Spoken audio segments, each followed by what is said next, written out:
Le 9 novembre prochain débarquera sur Netflix la 5e saison de The Crown. Un événement très controversé dans les couloirs de Buckingham Palace, surtout après la mort d'Elisabeth II, disparue le 8 septembre dernier à l'âge de 96 ans. Les proches de la couronne s'inquiètent surtout de la réputation du nouveau roi Charles III au cœur de cette nouvelle saison sulfureuse.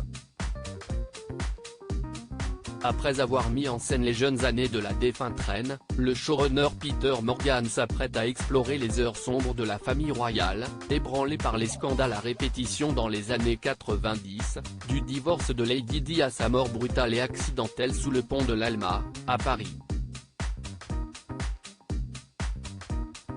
Si elle fait trembler Buckingham, CIST aussi parce que la série abordera une conversation brûlante entre Charles et Camilla, un épisode plus connu sous le nom de Tampongate ou Camillagate. À l'origine du scandale, un appel téléphonique de l'ancien prince de Galles à sa maîtresse Camilla, enregistré à leur insu en 1989, puis publié dans les tabloïds en 1993, peu après la séparation des époux royaux. Charles, le problème, CIST que j'ai besoin de toi plusieurs fois par semaine. Camilla, moi aussi. J'ai besoin de toi toute la semaine. Tout le temps, Charles, oh, mon Dieu. Je voudrais vivre à l'intérieur de ton pantalon ou quelque chose comme ça. Ce serait tellement plus simple, Camilla, riant, en quoi tu vas te transformer, une culotte? Ils rient tous les deux.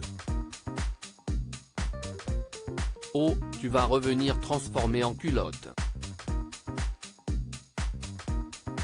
Charles, ou, Dieu m'en garde, un tampax. CIST bien ma chance. Rire, Camilla, tu es complètement idiot.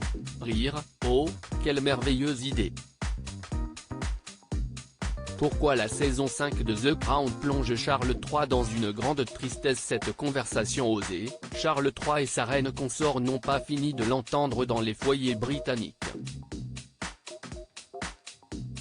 La scène en question aurait néanmoins été reconstituée avec empathie selon The Telegraph, qui affirme que Netflix ne souhaite pas créer le moindre scandale. La plateforme s'intéresserait plutôt à la vie intime du couple. Peu importe pour Charles III. Selon le quotidien, le souverain souffrirait d'une tristesse indescriptible alors que Netflix s'apprête à faire ressusciter des fantômes du passé dont il ne fera jamais le deuil. Dans un communiqué de presse, le géant du streaming clarifie ses positions. The Crown a toujours été présenté comme un drame basé sur des événements historiques. La saison 5 est une dramatisation fictive, imaginant ce qui a pu se passer au cœur du clan Windsor durant cette décennie décisive pour la famille royale. Difficile d'imaginer Charles III se précipiter sur Netflix le 9 novembre.